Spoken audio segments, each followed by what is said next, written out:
Welcome back to our channel. കഥയൊക്കെ ഇടാൻ കേട്ടോ. അതിനു മുമ്പ് നല്ല കുറച്ച് സീനറി കണ്ടപ്പോൾ പഴയ ചില കാര്യങ്ങളൊക്കെ ഓർമ്മ വന്നു. അപ്പോൾ അത് നിങ്ങളോടൊന്ന് ഷെയർ ചെയ്യാമെന്ന് വിചാരിച്ചു. ഞാൻ ഈ കഥയൊക്കെ എഴുതുമ്പോൾ എല്ലാവരും ചോദിക്കാറുണ്ടേ, എങ്ങനെയാണ് ഈ പഴയ കാര്യങ്ങളൊക്കെ ഇത്രയും കറക്റ്റായിട്ട് കഥയിൽ എഴുതാൻ പറ്റുന്നത് എന്ന്. ഞാനൊക്കെ സ്കൂളിൽ പഠിക്കുന്ന സമയത്തുണ്ടല്ലോ, ഞങ്ങളുടെ വീട് പത്തനംതിട്ടയിലാണേ. അപ്പോൾ ഈ കാടും മലയും വാഴത്തോട്ടവും ഒക്കെ ആയിരുന്നു.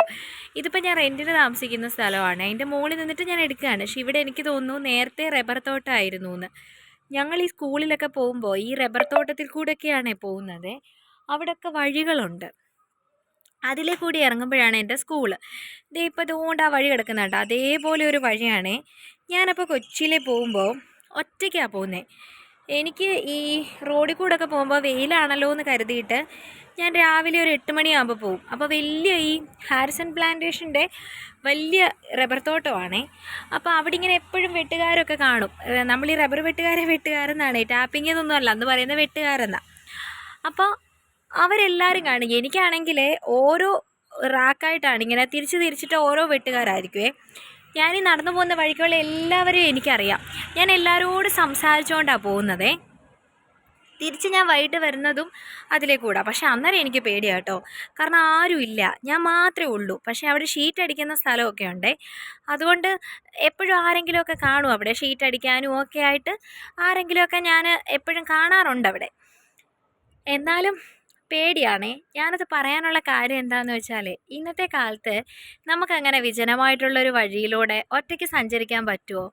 ഞാൻ എൻ്റെ ഒരു 7ാം ക്ലാസ് മുതൽ 10ാം ക്ലാസ് വരെ ആ റബ്ബർ തോട്ടത്തിൽ കൂടി തന്നെയായിരുന്നേ അങ്ങോട്ട് പോകുന്നതും ഇങ്ങോട്ട് വരുന്നതും ഒക്കെ. ഇടയ്ക്ക് ഈ വേനൽക്കാലം ആകുമ്പോൾ പാമ്പ് വരും.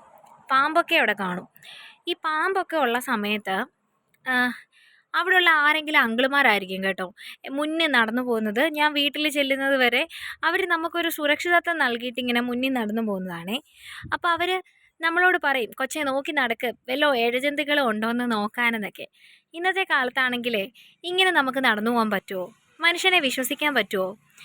ചിലപ്പോൾ ഞാൻ ഓർക്കും, നമ്മളെല്ലാവരും കളിയാക്കുമല്ലോ 90s കിഡ്സ് അങ്ങനെയാണ് ഇങ്ങനെയാണ് എന്നൊക്കെ പറഞ്ഞിട്ട്.